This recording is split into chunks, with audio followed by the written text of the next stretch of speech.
Right, I'm just going to do a little video because over the last 10 years I've faced absolutely horrific problems. People coming in my house, the police harassing me, setting me up, putting me in prison for complete fabricated charges that have been proven to be complete fabricated charges. I'm having people coming in my house every time I go out. And I'm just going to mention a few things that have happened to me over the last 10 years. One, I was walking past the job centre with a girl one day. She was holding my dog. And they'd moved a guy in near the Tesco's just down the road. And he was hassling me every time he walked past me on the street. And we walked past the job centre and this girl said, "Did you hear what he just said to you then?" And I used to see him walking to the gym in town. And I looked round, I saw who it were. And I said, "Oh, he's a fucking idiot, man. He always says stuff." Next thing, he drops his gym bag in the middle of the road and he's come running into me to start fighting. I've got the better of him. I think I've hit him about 3 or 4 times and I've broke his nose. Next day I go in town. There's a warrant out for my arrest. He rung the police straight away. He was straight on the phone to the police. He's dropped the bag. He's come to assault me and I've got the better of him. Now I've got a Section 18 assault out on me. Absolute rubbish. Now, they arrested me. They charged me with assault. I was in the police station and lucky enough, I had a piece of paper in my pocket when I was at the desk being charged. And I said to the copper, "I've got a number. Can you ring the girl Owie? She'll tell you what happened." Luckily, she answered the phone.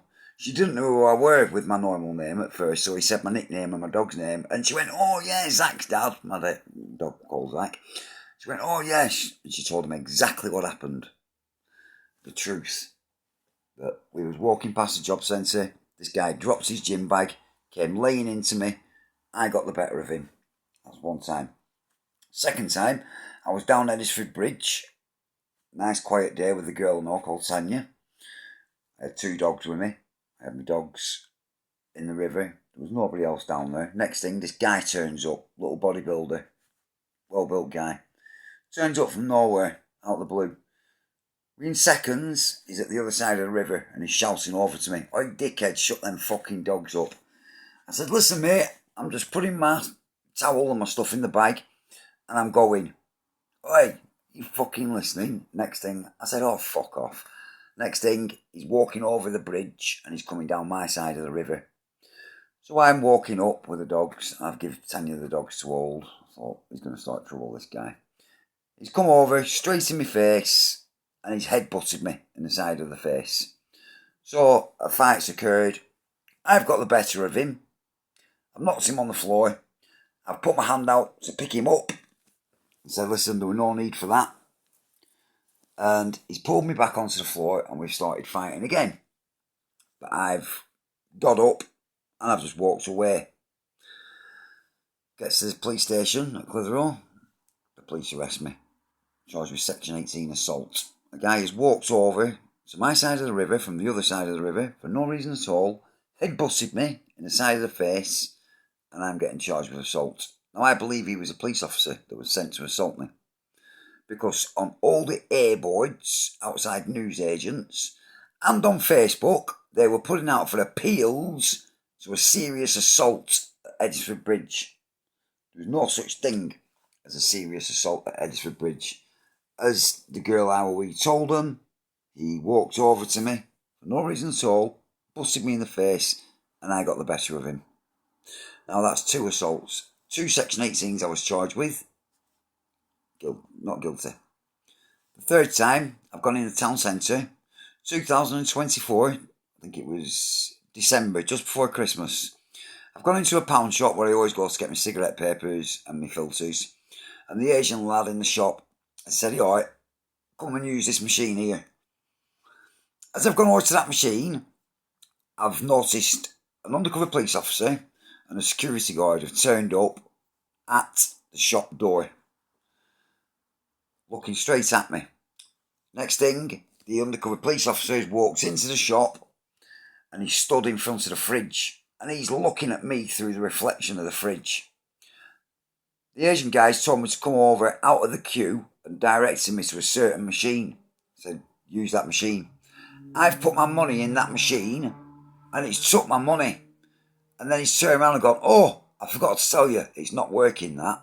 So he has pulled me out of a queue where everybody else was paying on the machines that were working to send me to a machine that isn't working and put my money in and then tell me it's not working.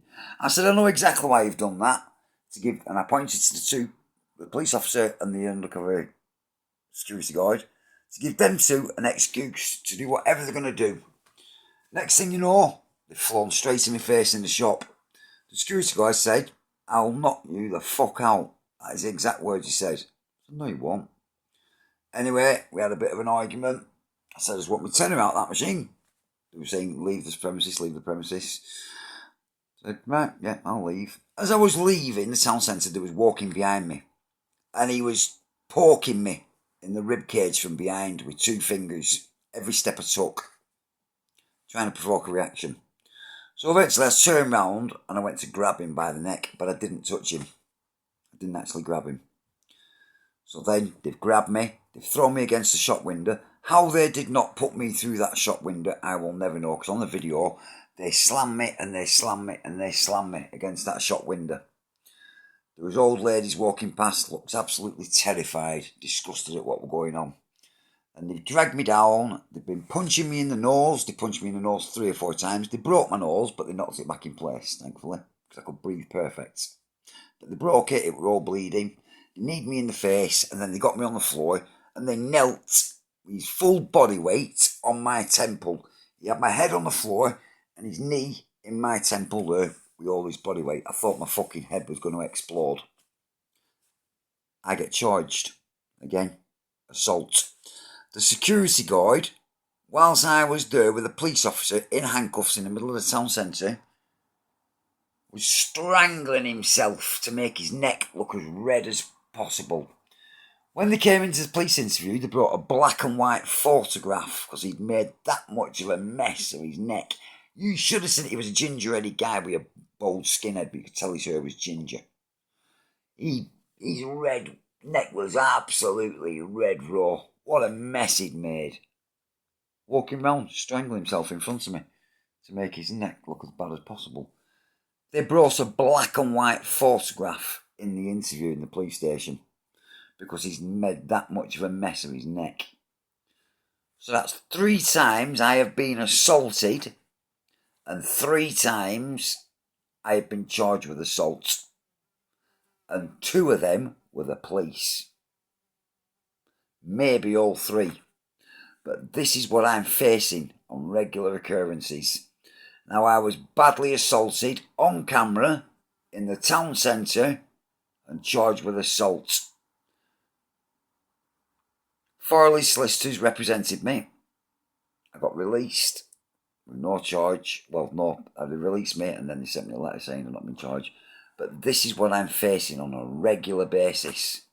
I'm having people driving past my flat every day. There are hidden cameras in my flat 100%.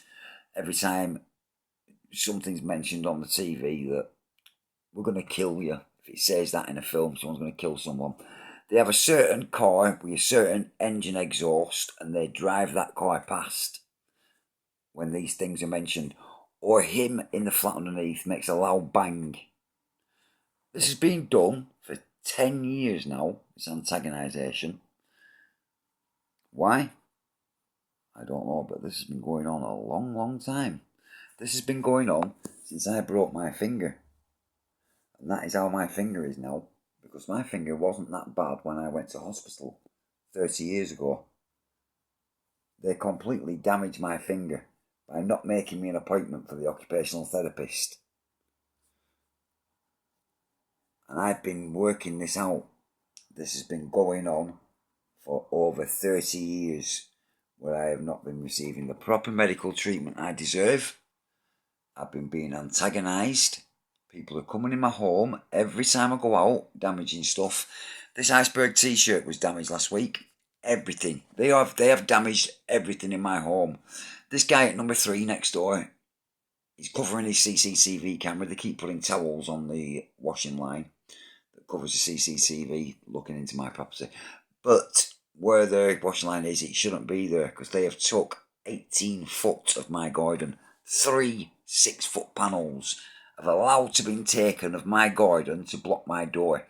When I was in a hospital and when I've been in prisons on complete fabricated charges that have been proven after I've done months in prison that the charges I've been in prison for have been complete fabricated charges.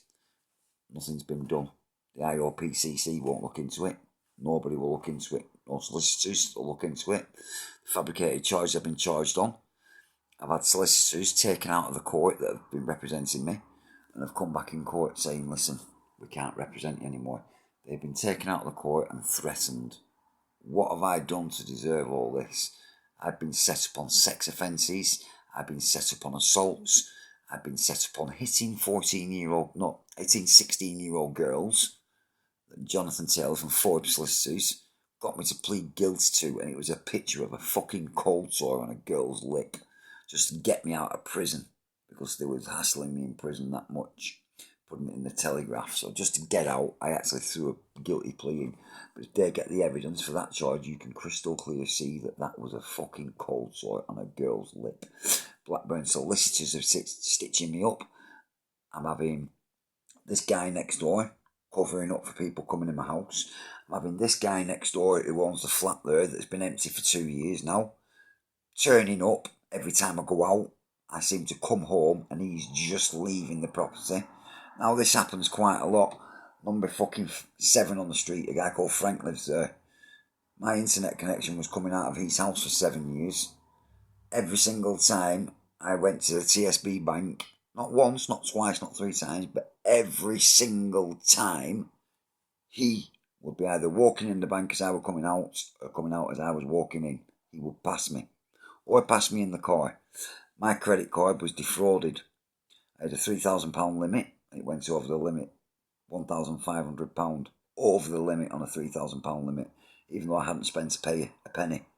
I got it back down, I paid it back into the limit. I told them not to make sure it went over the limit. It went over the limit again 3 times and it was sent to the creditors. This is what I'm facing.